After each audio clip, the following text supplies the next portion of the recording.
제가 이제 80이 넘었습니다. 오래 살아왔지요.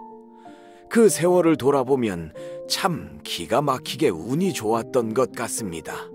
죽을 고비가 한두 번이 아니었습니다. 큰 병에 걸려도, 발을 다쳐 절망에 빠져도 꼭 누군가가 손을 내밀어 주었습니다. 그리고 젊은 시절엔 지금도 사람들이 입을 다물지 못할 만큼 고운 여인과 결혼을 했습니다. 참 신기한 인생이지요. 오늘은 그 긴 이야기를 천천히 풀어보려 합니다. 제 이야기는 1960년대 작은 시골 마을 초가집에서 시작됩니다. 초가지붕은 장마철이면 물이 새서 방 안 여기저기에 양동이를 놓아야 했습니다. 저희 아버지는 젊은 시절 동네에서 박박사집 머슴이라 불렸습니다. 일본 유학까지 다녀온 박박사라는 분이 있었는데 아버지는 그 집에서 농사일을 거들며 살았지요. 가끔 아버지는 제게 말씀하셨습니다. 나는 원래 그 집에서 태어나놨단다. 하지만 세월이 흘러 초가집으로 나와 살게 된 거야. 그 말 속에는 복잡한 사연이 숨어 있었지만 저는 그저 아버지가 특별한 분 같았습니다.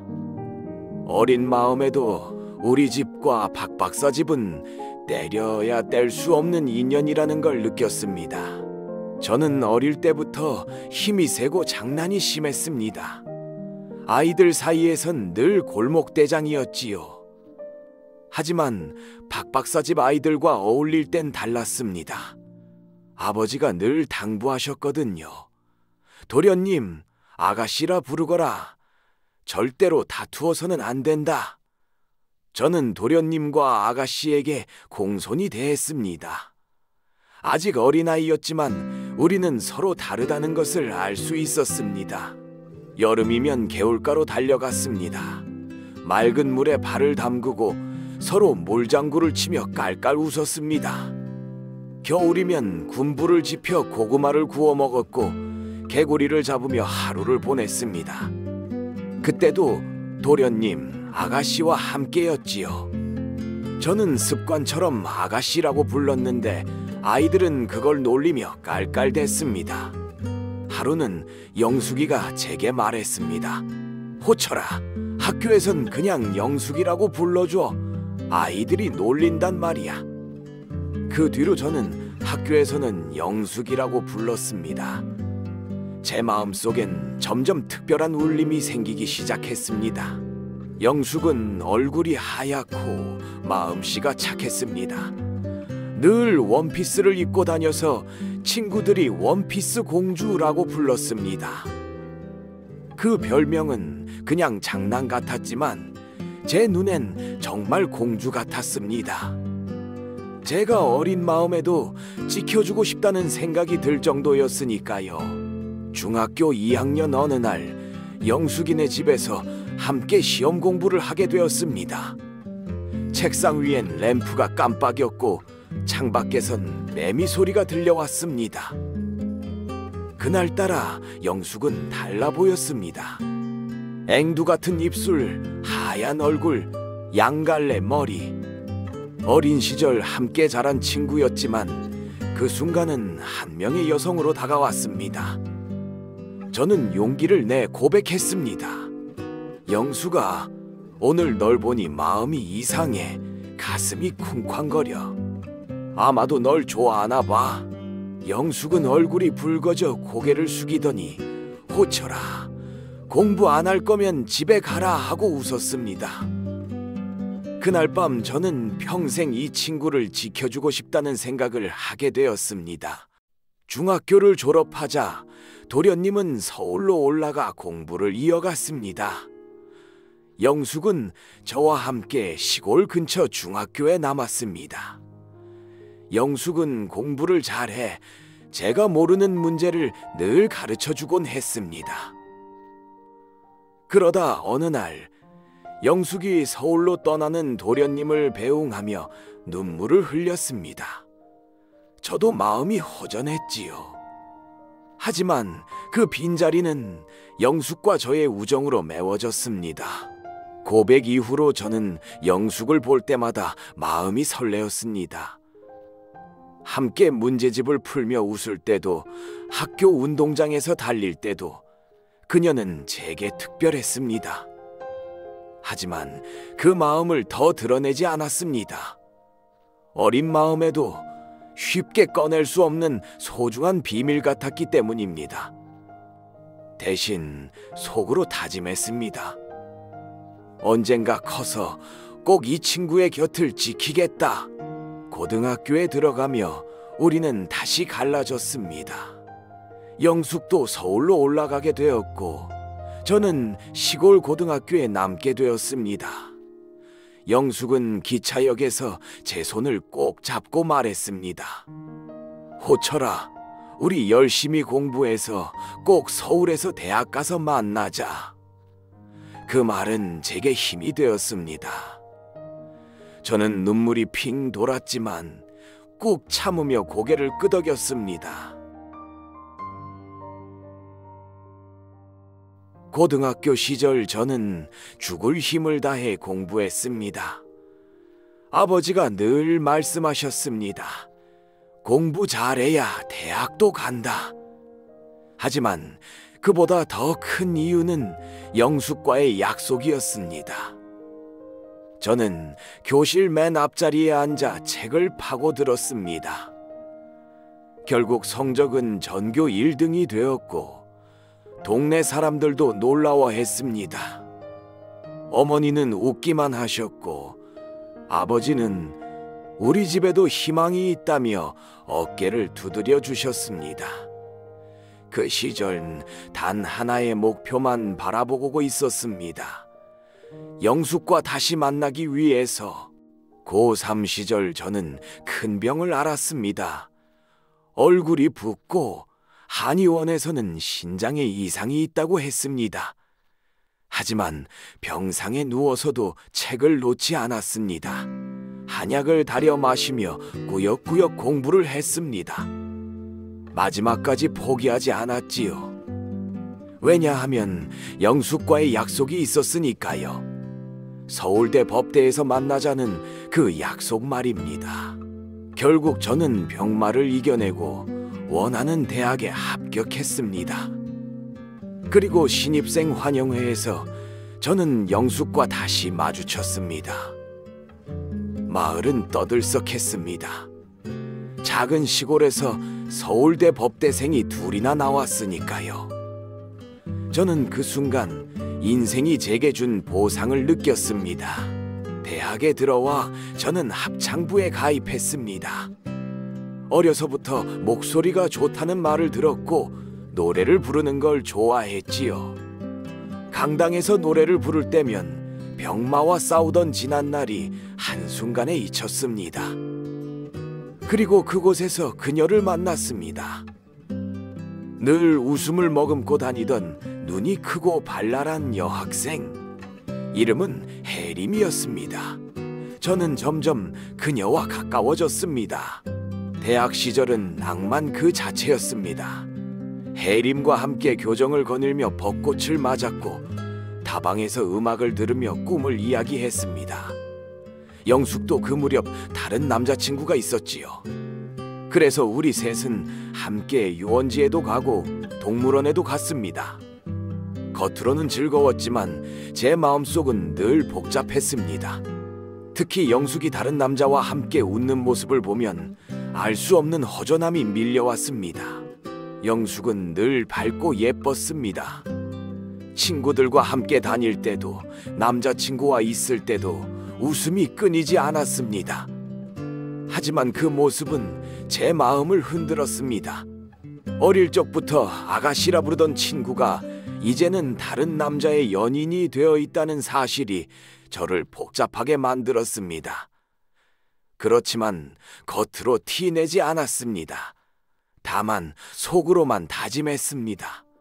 공부에 집중하자, 흔들리지 말자. 대학 시절이 지나고 저는 군에 입대했습니다. 훈련은 고되고 밤마다 고향이 그리웠습니다. 하지만 하루하루를 버티게 해준 건 편지였습니다.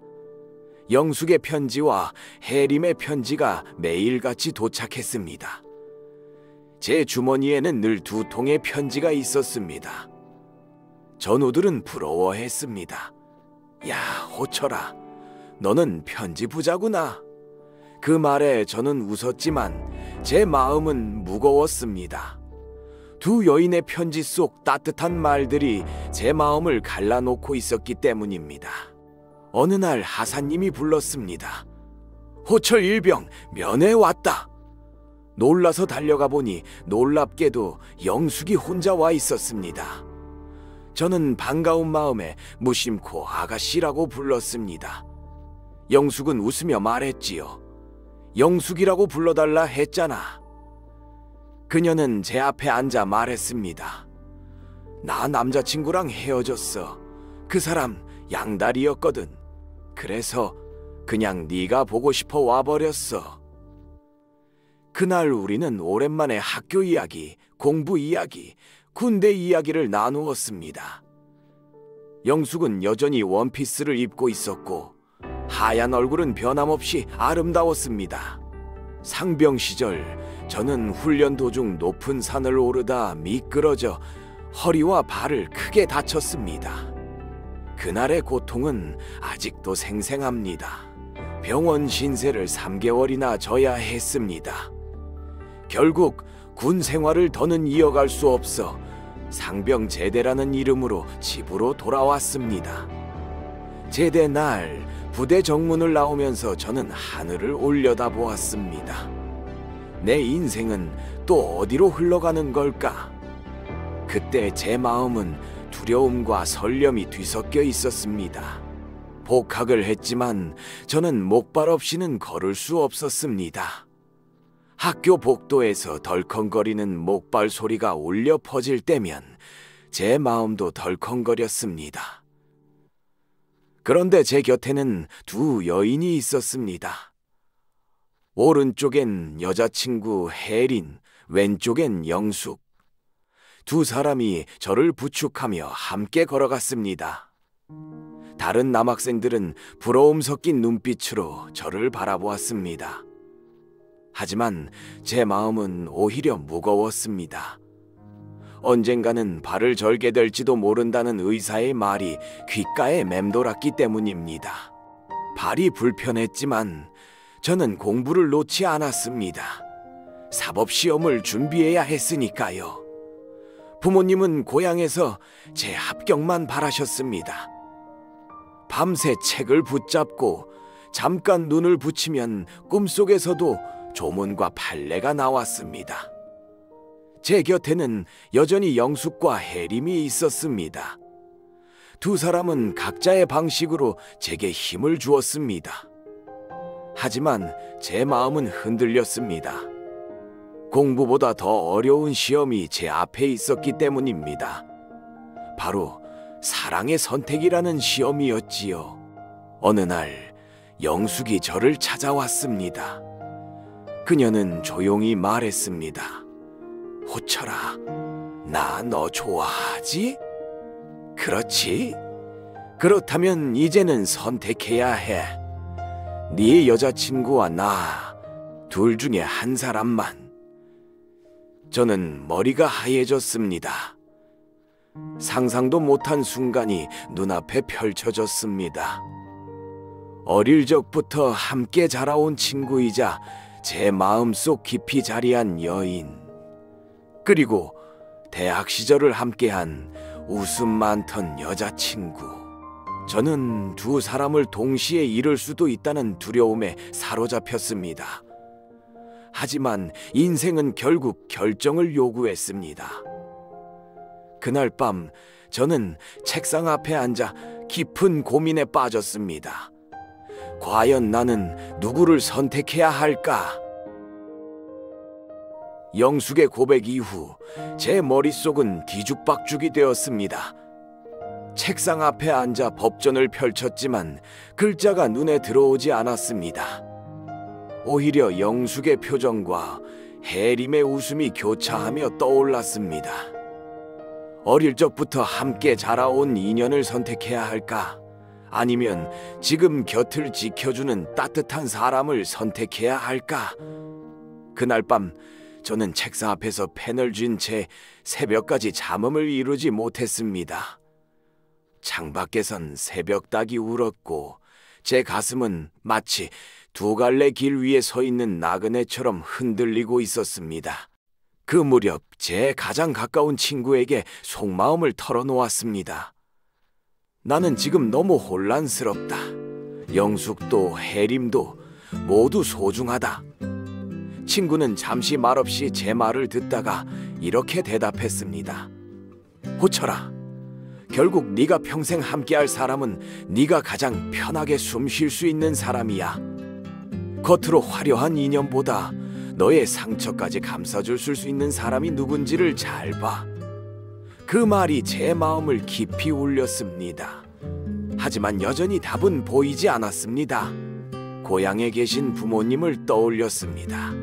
아버지는 농사일로 굽은 허리를 펴지 못했고 어머니는 거칠어진 손으로 늘 기도를 하셨습니다. 우리 호철이 꼭 훌륭한 사람이 되어야 한다. 저는 부모님의 그 얼굴을 떠올리며 눈시울이 뜨거워졌습니다. 공부도 사랑도 모두 그분들의 기대 속에 있었습니다. 내가 지금 하는 선택이 부모님께 부끄럽지 않은 길이어야 할 텐데 그 생각은 제 가슴을 더 무겁게 했습니다.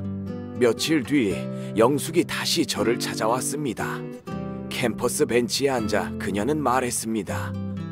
호철아, 나 솔직히 너 아니면 안 될 것 같아. 어릴 적부터 늘 함께였고 네가 힘들 때마다 네 곁에 있고 싶어. 이제는 네가 내 손을 잡아줬으면 해. 그 순간 제 가슴은 크게 흔들렸습니다. 그녀의 눈빛엔도 망설임도 없었습니다. 오직 진심만이 담겨 있었습니다. 저는 대답하지 못하고 그저 고개를 숙인 채 두 손을 꼭 맞잡았습니다. 그 따뜻한 온기가 제 마음속 깊은 곳까지 전해졌습니다. 저는 두 갈래 길 위에 서 있었습니다. 어린 시절부터 함께 자라온 친구, 그리고 대학 시절 웃음과 청춘을 함께한 사람. 누구를 선택하든 한 사람은 제 곁을 떠날 수밖에 없었습니다.